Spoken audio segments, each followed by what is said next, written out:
उपस्थित सर्व भाविक आणि सज्जन, समर्थ सेवेकरी आणि भाविक, राज्याच्या, देशाच्या आणि जिल्ह्यांच्या सीमारेषा ओलांडून आज गुरुवार आहे, दरबारचा कामकाजाचा दिवस आहे आणि राज्यात, देशात आणि जगात आज अखंड जप यज्ञ नामसप्ताहाची पूर्वतयारीचा पहिला दिवस आहे आणि त्यामुळं इंग्लंड, ब्रिटनसह, दुबईसह भारतात असणाऱ्या सर्व राज्यांमध्ये एकाच वेळी उद्या सकाळी 8 वाजेच्या भूपाळीनं अखंड जप यज्ञ नामसप्ताहाला सुरुवात होत आहे। तत्पूर्वी पूर्वतयारीला ग्रामदैवतांचे सन्मान, आपापल्या गावामध्ये जे अखंड जप यज्ञ नामसप्ताह होतील त्या जबाबदार सेवेकरी प्रतिनिधींनी यादी करावी आणि सर्व ग्रामदैवतांना अत्यंत नम्रपणे विनंती करावी की आमच्या गावामध्ये श्री स्वामी समर्थ यांचा अखंड जप यज्ञ नामसप्ताह होऊ घातलेला आहे। धर्म आणि देश टिकवण्यासाठी हा आशीर्वाद अत्यंत मोलाचा आणि महत्त्वाचा आहे।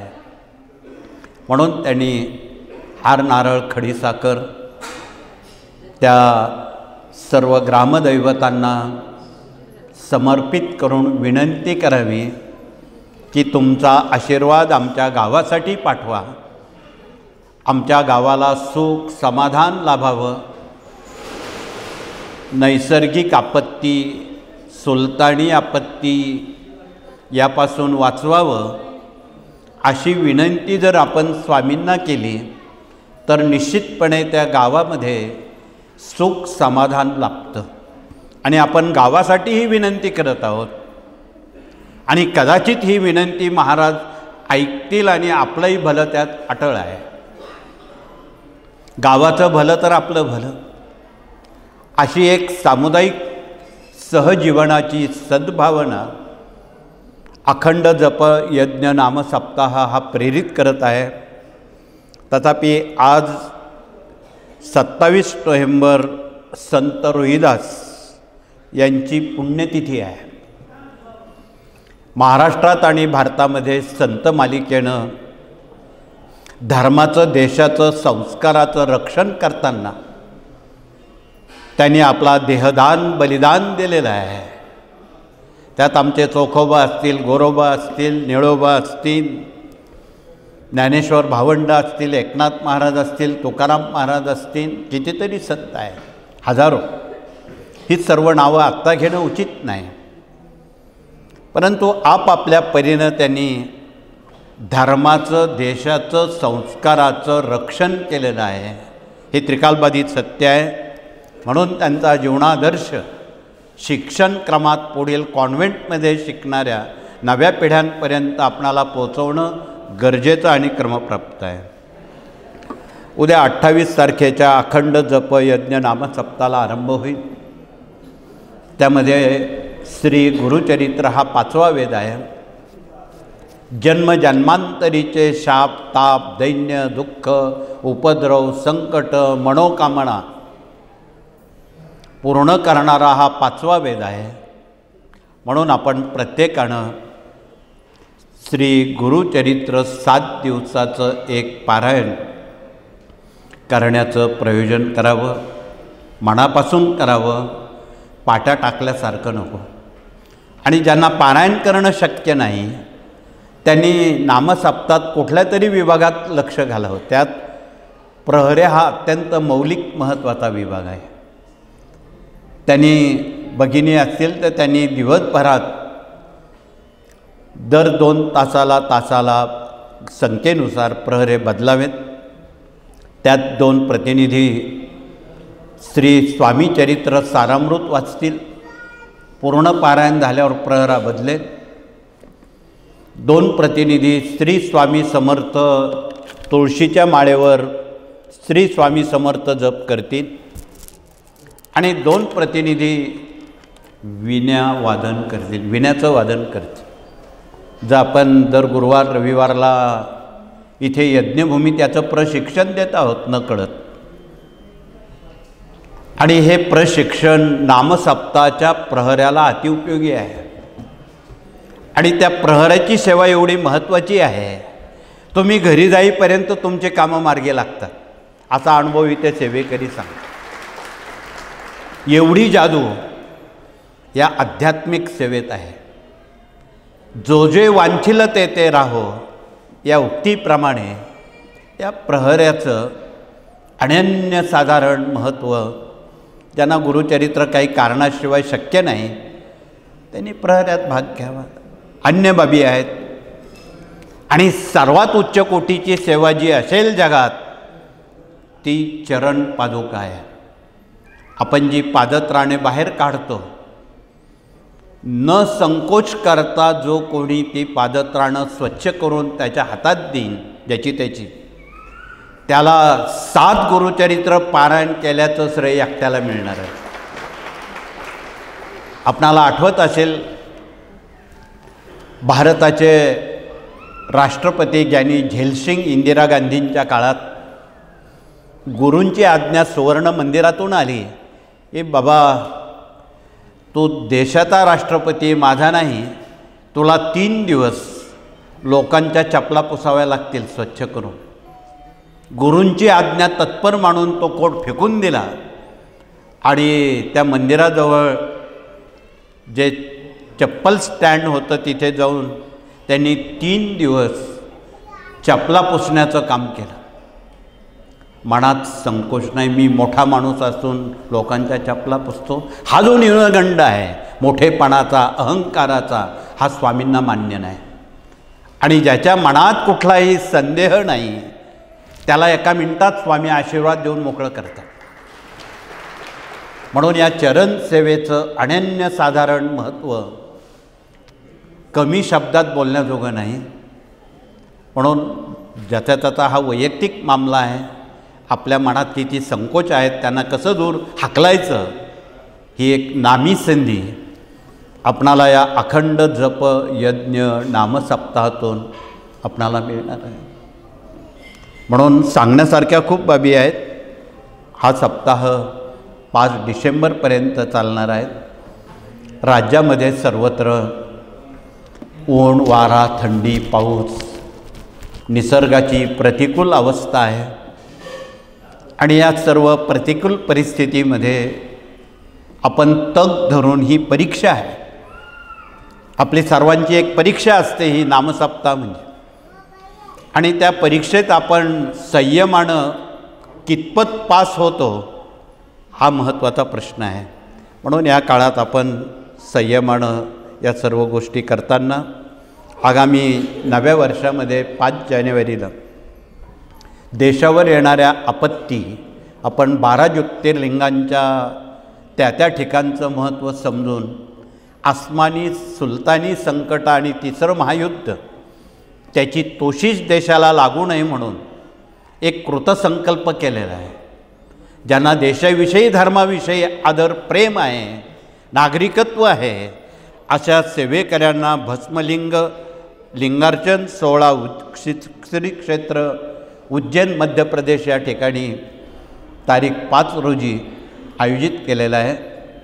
4 रोजी स्वयंसेवकांसाठी आरक्षित आहे आणि 5ला येणाऱ्या सर्व भाविकांसाठी हा महायज्ञ देशासाठी, देशाचं संरक्षण करण्यासाठी खरं तर हा आयोजित केलेला आहे. म्हणून यात ज्यांना इच्छा आहे, सक्ती नाही, हा इच्छेचा प्रश्न आहे. म्हणून आपण त्यात सहभाग घेण्याचं करावं. त्यानंतर 23 जानेवारी ते 27 जानेवारी नाशिक पुण्यभूमीत कृषी महोत्सव आयोजित केलेला आहे. इथे कृषी विभाग आलेला आहे. त्यांनी उभं राहून आपला परिचय देऊन नाशिकला जागतिक महोत्सव का भरतो, कुठे भरतो याची सर्व माहिती ते प्रतिनिधी आपणाला देणार आहेत. आणि त्या प्रतिनिधींना जास्त जबाबदाऱ्या दिलेल्या आहेत. आपल्या जिल्ह्यामध्ये ज्या सेवेकऱ्यांच्या मुलांना पायावर उभं करायचं आहे, उद्योग व्यवसाय नोकरी, त्यांनी नाव नोंदणी करून या प्रतिनिधींना भेटायचं आहे. तिथे बऱ्याच कंपन्या येणार आहे आणि त्या कंपन्या असं इच्छितात की आम्हाला सेवेकऱ्यांची मुलं मुली हवी आहेत पायावर उभं करण्यासाठी. म्हणून एक नामी पर्वणी पायावर उभं राहण्याची, यामध्ये कृपया आपण संधी दवडू नये, हे कळकळीचं आव्हान आहे. म्हणून कृषीविषयी खूप बोलता येईल. कृषीत गेली 6 महिने अतिवृष्टीयुक्त पावसाळा देशभरात झालेला आहे. अनेक जिल्ह्यांत शेती वाहून जाण्यापासून तर रब्बी आपलं खरीप पीक नष्ट होण्यापर्यंत शेतकरी हवालदिल झालेला आहे. गेल्या 4 महिन्यात आपण सर्व सेवेकरी अलर्टवर मूडवर काम करतायत. ज्या ज्या शेतकऱ्यांना जमिनी वाहून गेल्यात, घरदारं नष्ट झाली, शालेय मुलांची साहित्य वाहून गेलं पुरात, अशा कुटुंबियांना अन्नाचं पाकिट, वस्त्र, शालेय साहित्य आणि 2 महिन्यापूर्वी आपण महाराष्ट्र राज्याच्या मुख्यमंत्र्यांच्या हातून आर्थिक मदतीची तरतूदसुद्धा केलेली आहे आणि ते अजून चालू आहे. या सर्व बाबी सामुदायिक सहजीवनातून, सामुदायिक ऐक्यातून, माणुसकीच्या संस्कृतीतून हे सहसा कोणी करत नाही. जो तो स्वतःचं नाव जाहिरातसाठी करतो, पण इथे जाहिरात केलेली नाही, करणार नाही.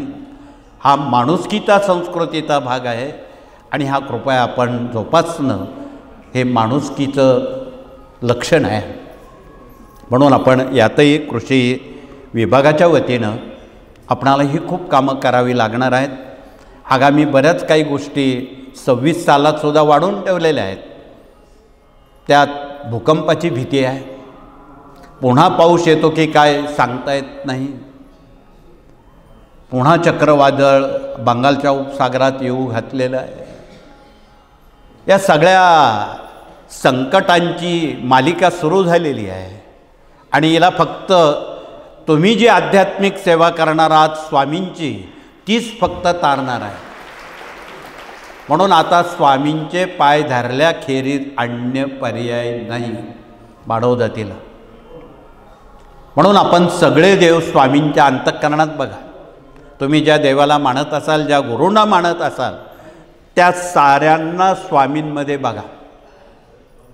भगवान कृष्णालाही त्यातच बघा, पांडुरंगालाही त्यातच बघा, रामालाही त्यातच बघा. जेवढी दैवतं दत्त महाराज आहेत, स्वामी दत्त महाराज आहेत, सारे देव स्वामींच्या अंतःकरणात बसलेले आहेत. म्हणून तुम्ही स्वामी चरित्राचे वाचक आहात. सर्वदेवम नमस्कारम केशवम प्रति गच्छती. सगळ्या देवांचा सार स्वामी महाराज आहे, कुठेही जायची जरूर नाही. म्हणून इथे आमच्या प्रतिनिधींनी स्वामी चरित्र सारामृताचा ओळख परिचय करून द्यावा आणि मगाशी सांगितल्याप्रमाणे ज्यांना सेवेकरी व्हायचं आहे, ज्यांनी मगाचे हात वरती केलेत, त्यांना तर ही आनंदाची पर्वणी आहे. हे स्वामी चरित्र सारामृत आहे. याचे रोज क्रमशः 3 अध्याय आपण वाचावेत.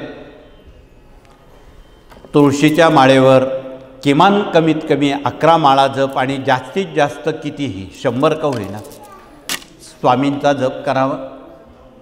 येणाऱ्या सर्व समस्यामुक्त होण्यासाठी हे अमृत आहे. म्हणून या अमृताचा वर्षाव संस्कारानं आपण करण्याचं, इतरांपर्यंत पोचवावं. रोज पंचमहायज्ञ करावेत, शाकाहारी राहावं, परान्न वर्ज्य करावं. जे लोक नियम पाळत नाही त्यांच्या घरचं अन्न टाळावं, नाहीतर ते काय होईल, त्यांचं पाप तुमच्या डोक्यावर बसेल. म्हणून जे सेवेकरी नियम पाळणारे असतील त्याबद्दल दुमत नाही, परंतु नियम न पाळणाऱ्या लोकांचं अन्न पाणी टाळावं. महाभारतकार लिहितात, भीष्म, कृप, कर्ण, विकर्ण, अश्वत्थामा हे देवांचा पराभव करणारे महावीर होते. परंतु उठसूट कौरवांचं अन्न भक्षण केल्यामुळं त्यांना पराभव पत्करावा लागला. म्हणून जीवनामध्ये परान्नाच्या बाबी अत्यंत काटेकोरपणे कृपया आपण सहानुभूतीपूर्वक पाळाव्यात, म्हणजे तुमची सेवा वाया जाणार नाही, ती तुमच्या खात्यावर जमा होईल. म्हणून या सेवेचं हे प्रमाण आहे आणि याप्रमाणे आपण सेवेकरी व्हावं. निश्चितपणे पुढे काही वाढून ठेवलेल्या ज्या संकट समस्या आहेत त्या समस्यांचं निवारण तुम्ही केलेल्या सेवेनं तुम्हाला उभारी मिळेल, आत्मविश्वास वाढेल आणि ती संकट पचवण्याचं सामर्थ्य स्वामी आपणाला देतील. म्हणून आपणाला कळकळीचं निवेदन आहे, या सर्व बाबी या कार्याच्या 18 विभागाच्या प्रणालीतून आपणापर्यंत पोचवावं असं वाटतं. आपणही त्याचे पायी व्हावं, आपणही आपल्या वाटाला येईल तेवढी सेवा आपण निश्चितपणे करावी. जगामध्ये समस्येचं आभाळ फाटलेलं आहे. जगामध्ये एकही कुटुंब सुखी नाही. तुम्ही कोणालाही विचारा, जगी सर्व सुखी असा कोण आहे, विचारे म्हणा तूची शोधून पाहे. म्हणून आभाळ फाटलेलं आहे, परंतु यावर उत्तर आहे, आपल्या वाट्याला जेवढं आभाळ येईल तेवढं आपण शिवावं. 10 की लकडी एक्का बोजा, या उक्तीप्रमाणे आपणाला निश्चितपणे त्यावर मात करण्याचं सामर्थ्य स्वामी महाराज देतात. तर आपण त्यांचेच पाय धरावेत, हे कळकळीचं आवाहन. तर पुढचा विभाग इथे मूल्य शिक्षणात काम करणारे गुरुजन प्रतिनिधी आलेले आहेत. आमच्या गुरुजन प्रतिनिधींनी आपला परिचय देऊन नवी पिढी, आदर्श नागरिक, निर्व्यसनी पिढी, शाकाहारी पिढी, आदर्श पिढी आणि आदर्श सुसेवेकरी म्हणून तयार करण्याची हमी या विभागानं घेतलेली आहे. आणि आम्हाला खात्री आहे, तुमचं वार्धक्य, म्हातारपण, तुमच्या घरात जर पुंडलिक श्रावणबाळ या निमित्तानं या विचाराचे तयार केले तर तुमचं म्हातारपण सुखात जाईल. तुमचं म्हातारपण सुखात घालवायचं असेल तर दुसरा जगात कुठलाही पर्याय नाही. म्हणून आपणाला अत्यंत नम्रपणे कळकळीनं सांगणं आहे, तुम्ही काही एक काम कमी झालं तर चालेल, पुंडलिक घडवा, श्रावणबाळ तयार करा, तरच हा देश टिकेल. म्हणून एक मराठीत म्हण आहे, संस्कार केले तर संस्कृती टिकेन, संस्कृती टिकली तर धर्म टिकेन आणि धर्म टिकला तरच देश टिकेल.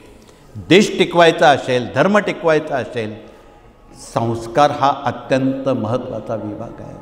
तो आपण टिकवण्याचा कृपया सातत्यानं प्रयत्न करावा. आणि खरं तर आमची भारतीय संस्कृती एका शब्दात बोलायचं झालं तर आमच्या माता भगिनींनी जिवंत नव्हे समृद्ध केलेली आहे. त्यांना शतशः धन्यवाद आहेत. म्हणून त्यांच्यावर संस्कृतीदर्शक काही महत्त्वाची जिम्मेदारी दिलेली आहे, ती त्यांनी नव्या पिढ्यांपर्यंत पोचवावी, पार पाडावी. भगवतीच्या उपासना प्रत्येक घरात सातत्यानं कराव्यात. म्हणून आपण काही वर्षांपासून 100 कोटी पाठ दुर्गा सप्तशती, स्वामी चरित्र आणि रुद्राची करत आहोत. सप्ताहपूर्व काळात 91 कोटी पाठ सप्तशती स्वामी चरित्र रुद्राची झालेली आहेत. आणि आता या सप्ताहामुळं त्यात निश्चितपणे भर पडेल. 9-10 कोटी ग्रहपाठ आपला अपूर्ण आहे, तो भरून काढायला मदत होईल. म्हणून आपण जास्तीत जास्त फावल्या वेळात सप्तशती स्वामी चरित्र रुद्र वाचून चित्रगुप्ताकडे लेखी नोंद करावी. म्हणजे आपण किती कोटी होमवर्क आपलं बाकी आहे किंवा पोचलेलो आहे ते पण आपण जमा खर्च चित्रगुप्ताकडे द्यावा. पुढचा विभाग या ठिकाणी प्रश्न उत्तर करणारे प्रतिनिधी आपल्यात आलेले आहेत. त्यांनी आपला परिचय देऊन दिवसभरासाठी आज आपण आलेल्या भाविकांना सुखद धक्का देऊन त्यांना समस्यामुक्त जीवनाकडे, चिंतामुक्त जीवनाकडे ही सेवा पाठवणार आहेत. म्हणून याचा कृपया आपण लाभ घ्यावा. हे विनामूल्य काम या सेवेतून केलं जातं हे विसरता कामा नये. तर पुढचा विभाग या ठिकाणी विवाह मंडळ आलेलं आहे. आणि आपणाला माहीत आहे तुळशीच्या लग्नानंतर आपण मुलामुलींची विवाह करतो. या विवाह मंडळाकडे सुमारे 1.5 लाखावर वधूवरांची नोंद प्राप्त आहे.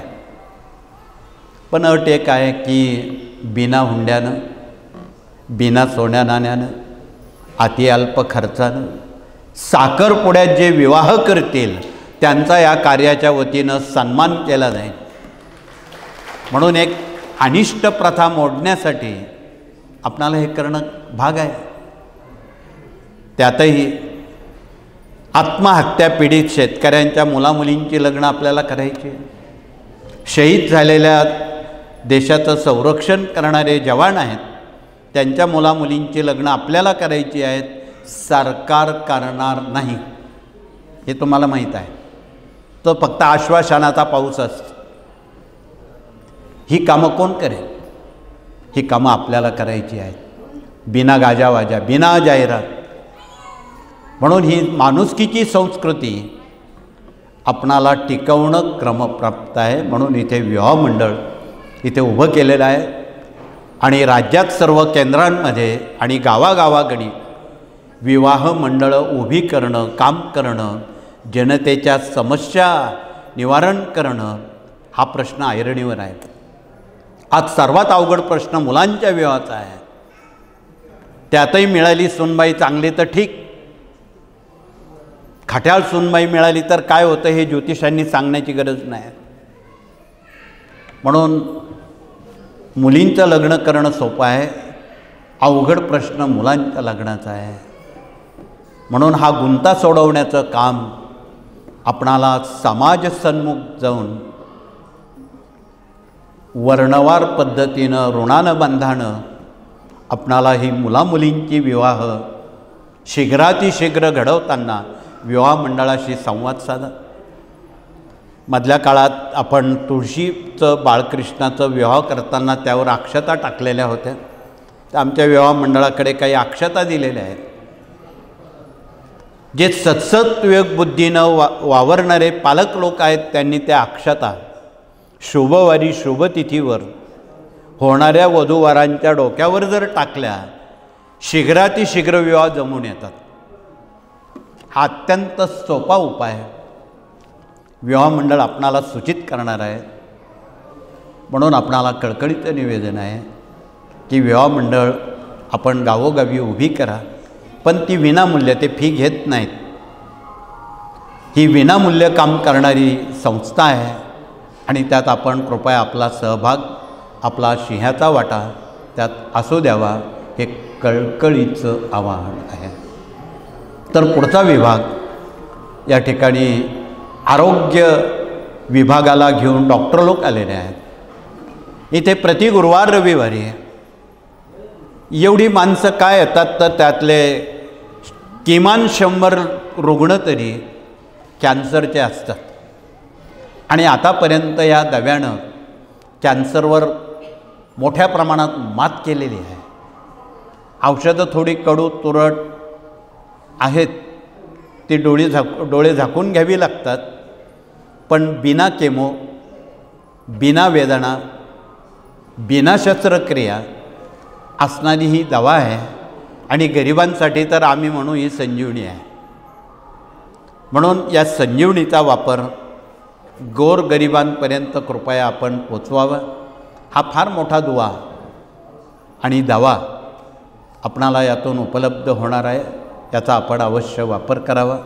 म्हणून इथे आमचे डॉक्टर लोक दिवसभरासाठी आपला बहुमूल्य वेळ खर्ची घालून आपण त्र्यंबकेश्वरी गुरुपीठाच्या समोर एक मोरेदादा चॅरिटेबल हॉस्पिटल यासाठी उभं करत आहोत. गरिबांसाठी मोफत सेवा म्हणून आगामी येणाऱ्या कुंभापूर्वी त्यातला काही भाग प्रदान करणार आहोत. तिथे आगामी येणाऱ्या सिंहस्थामध्ये लाखो लोक रोज, कोट्यावधी लोक रोज तिथे येणार आहेत. काही संत, महंत, सज्जन, असंख्य गंगामाईचं पवित्र स्नान करण्याला येणार आहेत. त्यांच्या सुविधेसाठी हा उपक्रम आपण सालाबादाप्रमाणे करणार आहोत. आणि सेवेकऱ्यांची स्वतंत्र पर्वणी ज्या दिवशी संत महंत गर्दी नसेल अशा दिवशी सेवेकरी स्नान करणार आहेत. हे आपल्या माहितीसाठी आहे. गर्दीत आपण जाऊ नका. म्हणून गर्दी टाळून अन्य दिवशी आपला हा सोपस्कार होणार आहे. धीर धरणं, संयम पाळणं, शांतता ठेवणं हा आपला धर्म आहे. त्याप्रमाणे आपण ती वाटचाल करावी. तर पुढचा विभाग इथे वास्तुतज्ञ प्रतिनिधी आलेले आहेत आणि वास्तुपण जपण्यासाठी त्यांनी काही उपाय सुचवलेले आहेत. इथे बसलेल्या अनेक भगिनींच्या घरात स्वयंपाकघराला काळा दगड वापरलेला आहे. ज्यांच्या आहेत त्यांनी हात वरती करावा, म्हणजे त्यांना उपाय त्वरित देता येईल. थोडेसे हात वरती आहेत. घरी गेल्यावर तो दगड तोडफोड करू नका. त्याला पिवळा किंवा पांढरा ऑइल पेंट मारला तर तुम्हाला त्याची अनुभूती त्वरित येईल.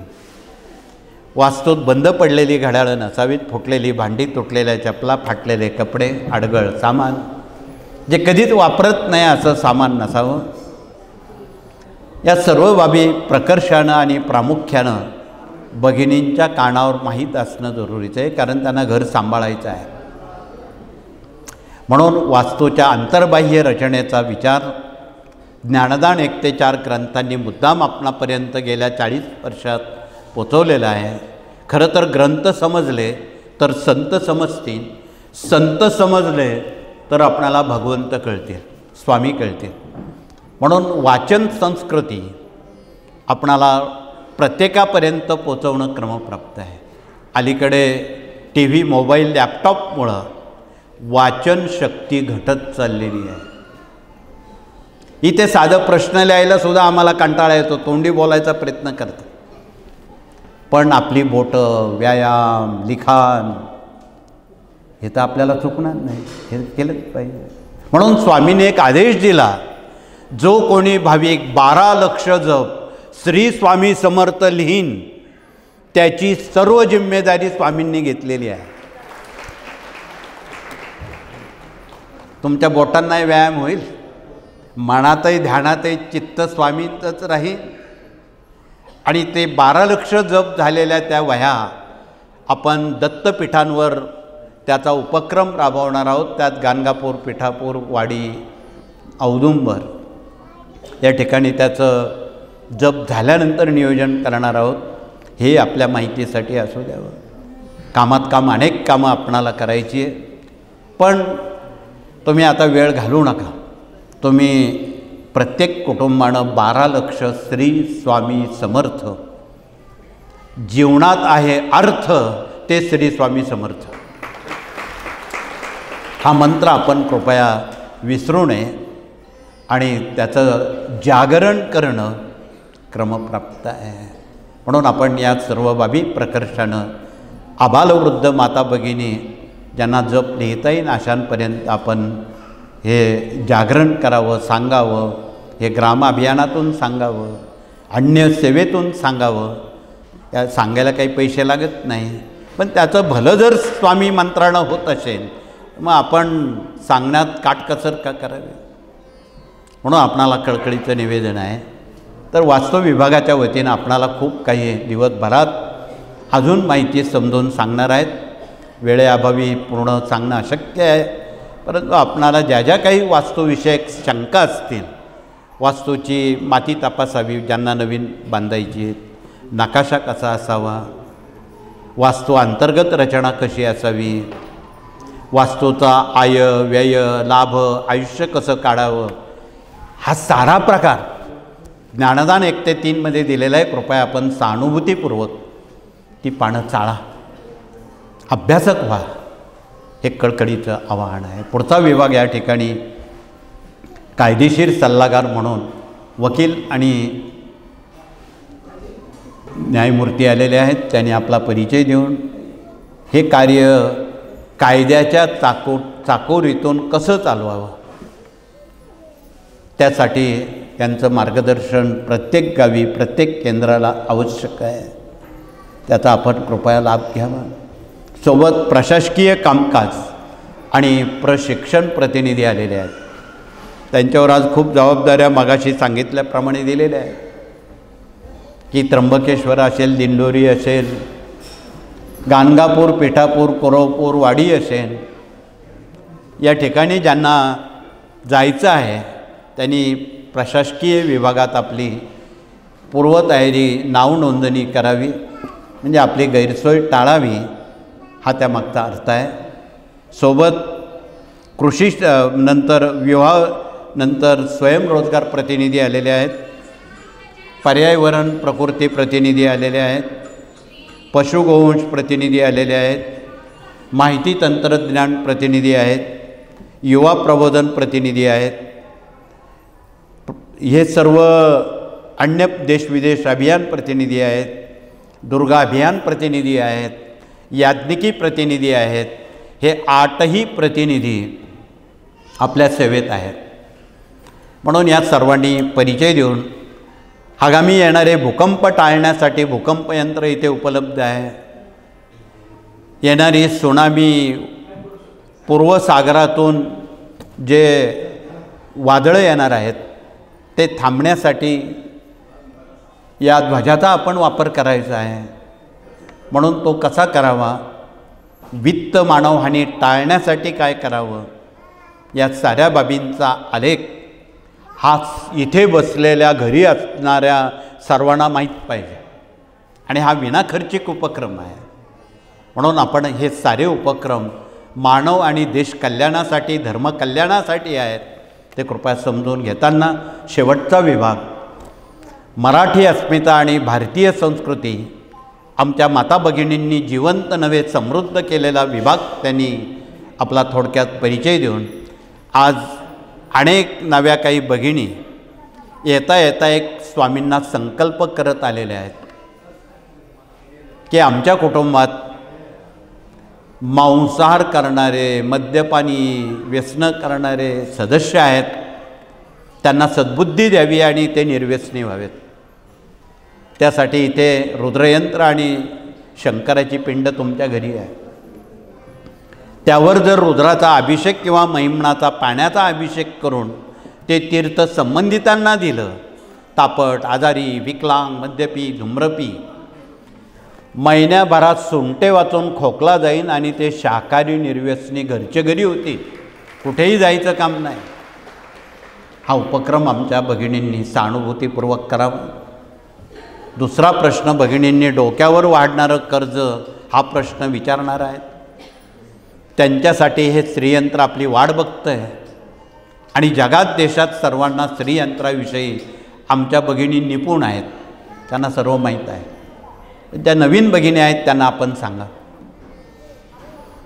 हे श्रीयंत्र आहे, त्याचं वाहन लक्ष्मीचं आसन आहे आणि त्याचं वाहन कमळ आहे. म्हणून कमळ गड्ड्याची माळ त्यावर अर्पण करावी.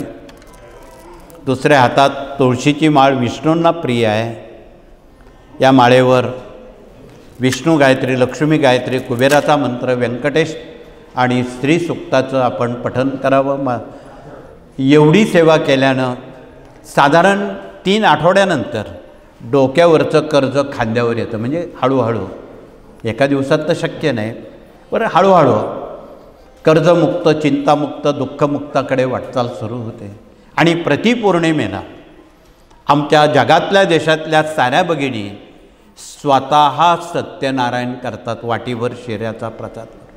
ही मराठी 5 अध्यायाची पोथी आणतात, 3 सुपाऱ्या मांडून या पोथीचं वाचन करून तो नैवेद्य दाखवतात. तथापि ज्या भगिनी स्वतः सत्यनारायण करतात घरी पौर्णिमेला, त्यांनी हात वरती करावेत. धन्यवाद. परंतु ज्यांचे हात वरती नाही त्यांना हे कोण सांगेन, हे तुम्हालाच सांगावं लागणार आहे. हा मोठा दुवा आहे आणि लक्ष्मी कुणाला नको आहे.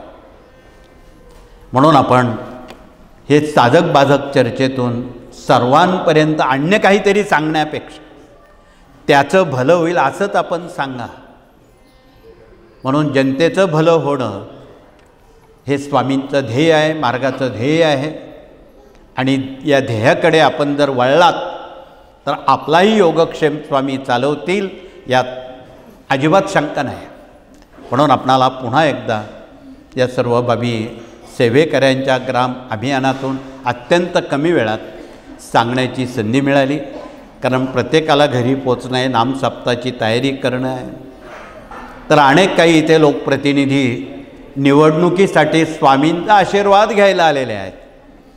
आमचे प्रशासकीय प्रतिनिधी त्यांनी उभं राहून त्यांना यश मिळणारी जी सेवा आहे ती कृपया समजून सांगण्याचं करावं की त्यांनी वैयक्तिक स्वरूपात यश मिळणाऱ्या सेवेचं अनन्यसाधारण महत्त्व आणि स्वामींचा आशीर्वाद मिळवता आला तर तुम्हाला आयुष्यभर स्वामींचा आशीर्वाद मिळेल आणि जनतेची कामं करण्याला संधी मिळेल.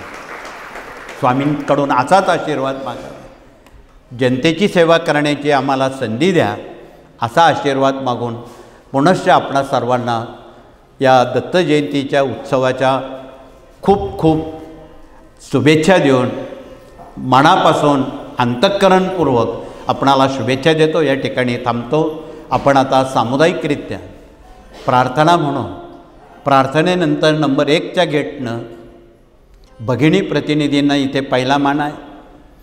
त्यांनी समाधी मठ औदुंबर यज्ञशाळेला केवळ परिक्रमा न करता वळसा घालून दरबारात यावं, उभ्यानं स्वामींना हात जोडावेत. गर्दी असल्यामुळं वाकलेल्या मनुष्याच्या मागे पुढचा माणूस पडतो, म्हणून चेंगराचेंगरी गडबड होऊ नये म्हणून आपण ही शिस्त मौन पाळावं. तदनंतर नंबर 2च्या गेटनं पुरुष प्रतिनिधी त्याप्रमाणे भगिनींचं झाल्यानंतर ते येतील आणि मग पुढील मार्गदर्शन. आज गुरुवार आहे. ज्यांना सेवेकरी व्हायचं आहे त्यांनी स्वामी चरित्र सामुदायिक वाचनात भाग घेतला तर घरी जाईपर्यंत आपल्या समस्या मार्गी लागतात असा स्वामी चरित्राचा दावा आहे. त्यात आपणाला भाग घेता आला तर घ्यावा, सक्ती नाही. हा ऐच्छिक मुद्दा आहे. म्हणून कृपया पुनश्च आपणा सर्वांना पुन्हा एकदा शुभेच्छा धन्यवाद देऊन हात जोडून प्रार्थना करू आणि हे सत्र या ठिकाणी थांबू. श्री स्वामी समर्थ.